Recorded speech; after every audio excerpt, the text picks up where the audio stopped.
السلام علیکم ورحمۃ اللہ وبرکاتہ۔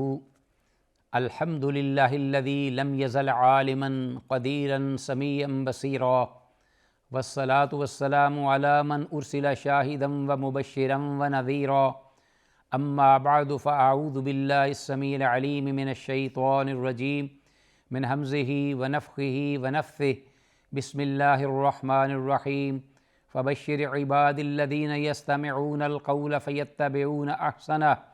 اولئک الذین ہداہم اللہ واولئک هم اولو الالباب۔ وقال جل من قائل وننزل من القرآن ما هو شفاء ورحمة للمؤمنین۔ وقال علیہ افضل الصلاة والتسلیم ان اللہ تعالی لم ينزل داء الا انزل له شفاء علمہ من علمہ وجاہلہ من جاہلہ۔ ناظرین، پروگرام دوائے شافی پیش خدمت ہے، اور اللہ کی بارگاہ میں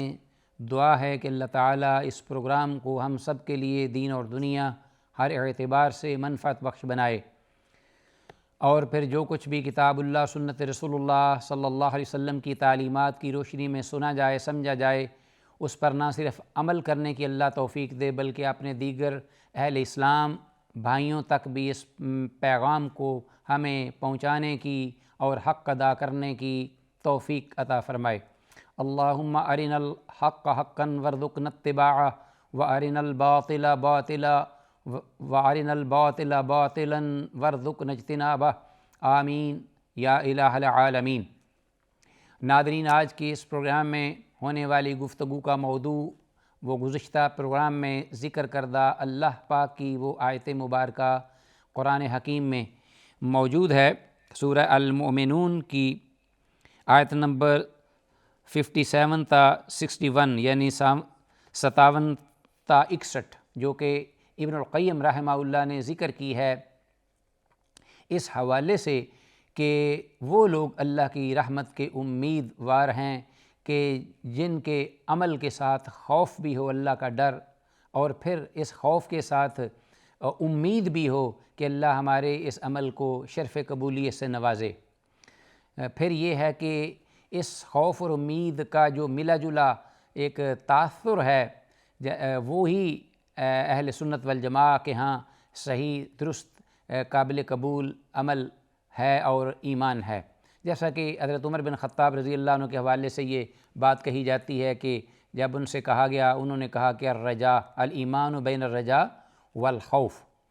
کہ ایمان جو ہے وہ رجاء اور خوف کے درمیان۔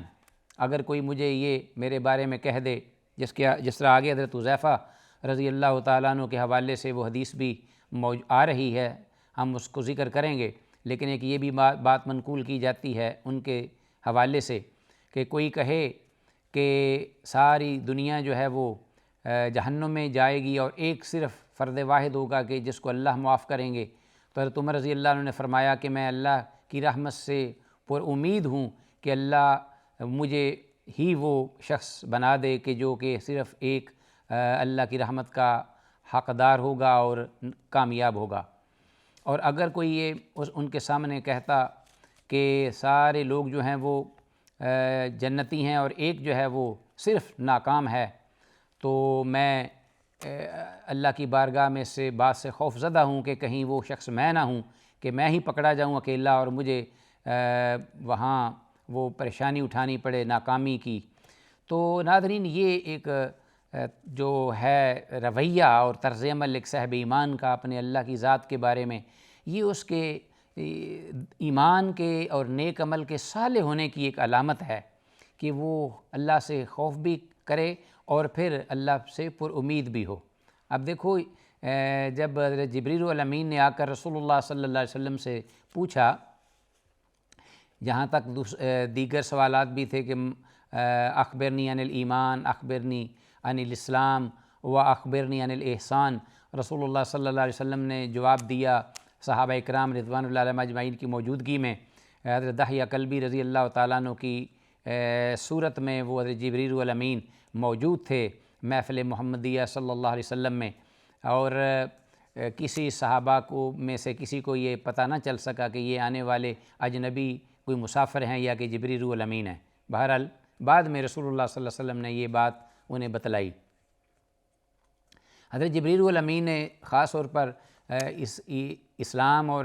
ایمان اور احسان اور قیامت کی علامات کے بارے میں سوالات کیے۔ وہ حدیث جبریل کے نام سے معروف ہے، بڑی معروف حدیث ہے۔ تو اس میں ایک سوال یہ کیا کہ اخبرنی عن الاحسان، احسان کے بارے میں مجھے بتا دیجئے۔ تو رسول اللہ صلی اللہ علیہ وسلم نے جواب میں فرمایا کہ الاحسان ان تعبد اللہ کانک تراہ، احسان یہ ہے کہ تو اللہ کی عبادت بندگی کرے اس حیثیت سے، انداز سے کہ تو اللہ کو دیکھ رہا ہے، گویا کہ اللہ کے تو سامنے، اللہ تیرے سامنے ہے۔ فَإِن لَمْ تَكُنْ تَرَاهُ فَإِنَّهُ يَرَاكَ، اور اگر یہ مرحلہ نہ ہو کہ اللہ تیرے سامنے اور تو بندگی کر رہا ہو، تو کم از کم بندگی اللہ کی کرتے ہوئے یہ ذہن میں تیرے ہو کہ اللہ کی نظر ہے مجھ پر، اللہ مجھے دیکھ رہا ہے۔ تو اہل علم نے یہاں ایک نقطہ بیان کیا ہے جو کہ میں چاہوں گا کہ اس حوالے سے ذکر کر دوں، خوف اور امید کے حوالے سے، کہ اللہ کے رسول صلی اللہ علیہ وسلم نے جو عبادت کے اندر حسن انتہا درجے کا، جسے احسان کے نام سے تعبیر فرمایا ہے، عمدہ عبادت اس وقت جب اس مرحلے پر پہنچتی ہے کہ بندگی کرنے والا ان تعبد اللہ کانک تراہ، اس مرحلے پر پہنچ جائے کہ گویا وہ اپنے اللہ کو اپنے سامنے دیکھ رہا ہے، اللہ اس کی نگاہ میں ہے، کو اللہ کی عظمت، صدفت، اس کی کبریائی، اس کی جلالت، اس کی بڑائی، وہ ساری کی ساری چیزیں اس کے سامنے ہیں، اور وہ سبحان ربی الاعلی، اللہ اکبر کہ یہ زبان کے ساتھ اعتراف کرتے ہوئے آپ بندگی کر رہا ہے، اور ذہن میں یہ کہ اللہ میرے سامنے ہے۔ گویا کہ یہ ایک، وہ کہتے ہیں کہ ایک محبت کی ایک علامت ہے، بندہ کی انتہا درجے کا جو اشتیاق ہے اپنے معبود برحق کے ساتھ بندگی کرتے ہوئے، یہ ہے، اور جسے محبت کہتے ہیں۔ تو گویا وہ یہ سمجھتا ہے کہ میں جس اپنے پروردگار کی کر رہا ہوں بندگی، وہ میرے اس طرح ہے جیسا سامنے ہو، اتنا اس کو پیار اور لگاؤ ہے اپنے رب سے، محبت ہے۔ کیونکہ امام ابن القیم رحمہ اللہ نے یہ بھی ذکر میں فرمایا ہے شروع میں کہ رجا اس کو کہتے ہیں کہ احدھا محبت ما یرجوہ، کہ اس ہستی کی یا اس چیز کی وہ امید کرے جس سے وہ محبت کرتا ہے، تو اس میں اللہ کی بندگی جب ہو تو اللہ سے محبت یہ شرط ہے، جیسے اللہ سے خوف یہ بھی اس کی ایک دلیل ہے، اس کا ایک حصہ ہے، اور اسی طرح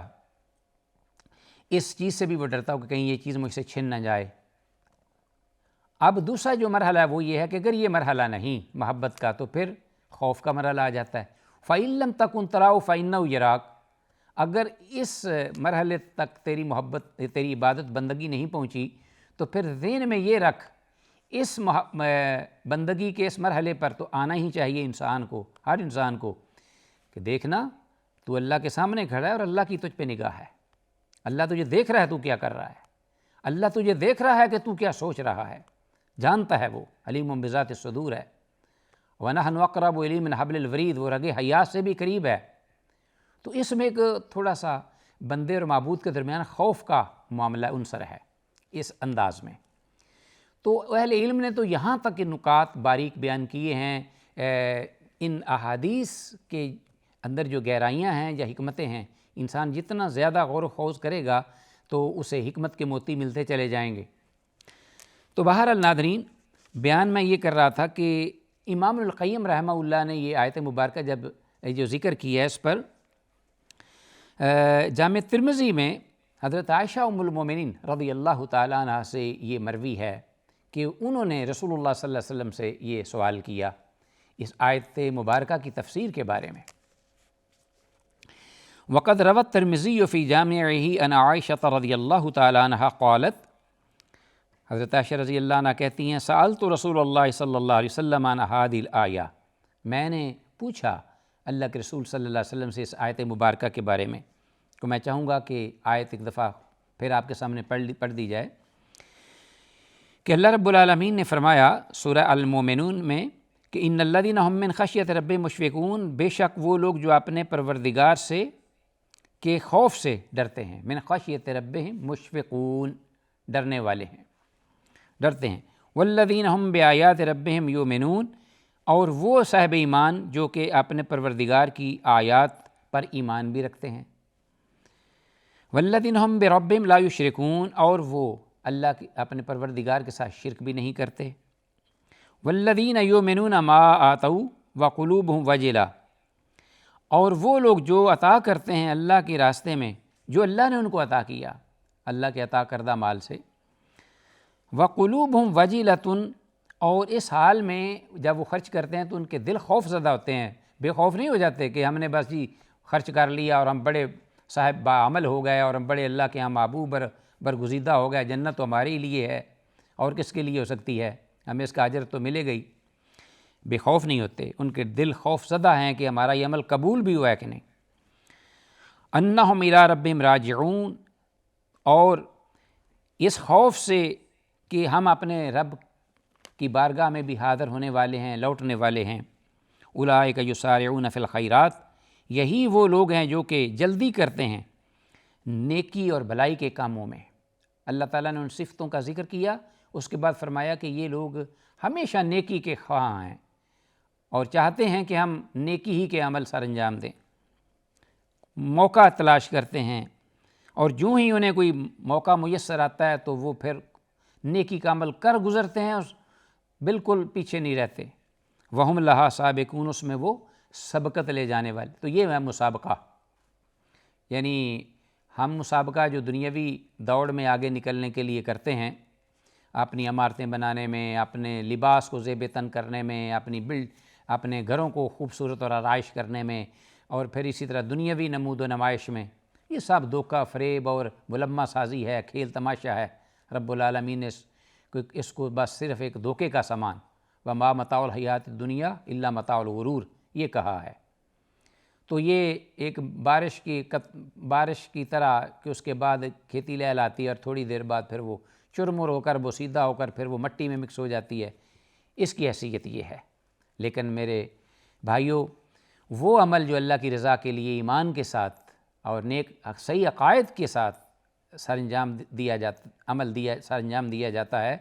اللہ اس کو باقی رکھتے ہیں، اس کے درجات، اس کے اجر و ثواب میں بھی مسلسل اضافہ ہوتا چلا جاتا ہے، اور وہ کبھی ختم نہیں ہوا، اس میں ہمیشہ اضافہ ہی اضافہ ہے، تو محفوظ بھی ہوتا ہے۔ تو سبقت جو ہے وہ نیکی کے عمل میں کرنے والے ہیں۔ حضرت عائشہ رضی اللہ عنہ نے فرمایا کہ اللہ کے رسول صلی اللہ علیہ وسلم اس آیت مبارکہ کے بارے میں، یہ وہ لوگ ہیں، میں نے کہا فَقُلْتُ أَهُمُ الَّذِينَ يَشْرَبُونَ الْخَمْرَ، یہ وہ لوگ ہیں کہ جو شرابیں بھی پیتے ہیں، وَيَزْنُونَ، اور بدکاری بھی کرتے ہیں، وَيَسْرِقُونَ، اور چوریاں بھی کرتے ہیں۔ اللہ اکبر، یعنی حضرت عائشہ رضی اللہ عنہ کے ذہن میں تھا کہ کہیں یہ وہ لوگ ہیں کہ بس اوقات ایک شخص ایمان لا کر بھی ان سے یہ عمل ایسے ہو جاتے ہیں، نیکی کے عمل بھی کرتا ہے اور ساتھ ساتھ یہ ہے کہ وہ اس طرح کے کام بھی کرتے ہیں، اللہ سب کو محفوظ و معمور رکھے، فسق و فجور کا بھی ارتکاب کرتے ہیں۔ تو پھر یہ ہے کہ وہ جب کرتے ہیں ایسے عمل تو پھر ان کو ڈر بھی آتا ہے، خوف بھی آتا ہے ان کو۔ رحمت للعالمین نے فرمایا کہ لا یبنتا الصدیق، اے صدیقہ بنت صدیق رضی اللہ تعالیٰ عنہما، نہیں، ایسی بات نہیں ہے۔ یہ وہ لوگ نہیں ہیں کہ جو کہ ان صفات کے ہوتے ہوئے ساتھ گناہ بھی کرتے ہیں اور پھر انہیں ڈر آتا ہے، نہیں، بلکہ وَلَكِنَّهُمُ الَّذِينَ يَصُومُونَ، بلکہ یہ وہ لوگ ہیں کہ جو بجائے فسق و فجور کے ارتکاب کے نیکیوں کے اور زیادہ عمل سر انجام دیتے ہیں۔ وَلَكِنَّهُمْ الَّذِينَ يَصُومُونَ، جو روزے رکھتے ہیں، روزے رکھنے والے کثرت سے، وَيُصَلُّونَ، نمازیں پڑھنے والے، اسی طرح وَيَتَصَدَّقُونَ، اور صدقہ دینے والے، صدقہ و خیرات کرنے والے یہ لوگ ہیں۔ وَيَخَافُونَ أَلَّا يُتَقَبَّلَ مِنْهُمْ، اصل بات جو ہے وہ یہ، جس غرض سے امام ابن القیم رحمہ اللہ اس آیت مبارکہ کو یہاں لائے ہیں کہ سارے اعمال سر انجام دینے کے باوجود وہ اللہ سے خوف کرتے ہیں، مشفقون، والذین ہم من خشیت ربہم مشفقون، ان الذین ہم من خشیت ربہم مشفقون، یقیناً وہ لوگ اللہ کے خوف سے خوف زدہ رہتے ہیں، کو انہیں اس بات کا یہ ڈر ہے کہ کہیں یہ ہماری نمازیں، صدقات و خیرات، ہمارے روزے، ہمارے حج، نیکی کے اعمال جو ہم کر رہے ہیں، یخافون ان لا یتقبل منہم، خوف زدہ رہتے ہیں کہ کہیں یہ ضائع تو نہیں ہو رہے، پتہ نہیں یہ اللہ کی بارگاہ میں قبول بھی ہیں کہ نہیں، اللہ ان کو اپنی بارگاہ میں شرف قبولیت سے نواز رہا ہے۔ اصل تو فائدہ اس بات کا ہے۔ اولئک یسارعون فی الخیرات، اور پھر رحمت للعالمین نے فرمایا کہ یہی وہ لوگ ہیں جو کہ بھلائیوں میں، نیکیوں میں دوڑتے ہیں، جلدی کرتے ہیں۔ یسارعون، یہ بھی ناظرین ایک نیکی کرنے والے لوگوں میں درجہ ہے۔ کیا کچھ لوگ جو ہیں وہ نیکی کرتے ہیں ایک دوسرے کو دیکھ کر، اچھا فلاں کر رہا ہے چلو میں بھی کر لیتا ہوں، جی چاہ رہا ہوتا اس کو کرنے کو، لیکن کئی خدشات، شیطانی وساوس، الشیطان یعدکم الفقر ویامرکم بالسوء والفحشاء، شیطان جو ہے فقر کا وعدہ دیتا اور حکم کرتا ہے برائی کا، فحاشی کا۔ واللہ یعدکم مغفرۃ منہ وفضلا، اللہ رحیم و کریم ہے اپنے بندے پر، وہ تو ایسے وعدے نہیں دیتا اپنے بندے کو، وہ تو رحم اور کرم اور فضل، پھر اپنی تیار کردہ اللہ کے بندے کے لیے جو نعمتیں ہیں اس کے وعدے دیتا ہے، خوشخبریاں سناتا ہے۔ فبشرہم، تو فرمایا کہ یہ وہ لوگ ہیں جو کہ بلائیوں میں سبقت لے جانے والے، جلدی کرنے والے ہیں۔ تو ناظرین یہ بھی ایک مرحلہ ہے، بڑی باسعادت ایک انسان کے لیے بات ہے کہ جب کوئی نیکی کی اسے کوئی توفیق ملے، کوئی موقع ملے، یا اس کو ذہن میں خیال اللہ لائے نیکی کا، بلائی کا، بہتری کا، یا کوئی نیک عمل یا عبادت کرنے کا، تو پھر وہ اس پر غور و خوض نہ کرے، کیونکہ بلائیوں اور نیکیوں کے کام میں تو یہ دیکھے کہ کہیں اس سے پہلے یہ وقت مجھ سے چھن جائے اور بس میں وہیں منہ دیکھتا رہ جاؤں اور نیکی کرنے والے مجھ سے آگے نکل جائیں۔ فاستبقوا الخیرات، ذہن میں یہ بات رکھو کہ نیکی اور بلائی کے کاموں میں سبقت لے کے جاؤ، تو پھر جب یہ انداز ہوگا، یہ جوش اور جذبہ ہوگا اللہ کی بارگاہ میں اللہ کے لیے، تو پھر وہی لوگ ہیں اولئک یرجون رحمت اللہ، اللہ کی رحمت کے امیدوار ہیں، اور اللہ ان کے عمل کی پھر قدر بھی کرتے ہیں اور اس پر اجر بھی دیتے ہیں۔ ھذا ما عندی واللہ اعلی وعلم بالصواب۔ السلام علیکم ورحمۃ اللہ وبرکاتہ۔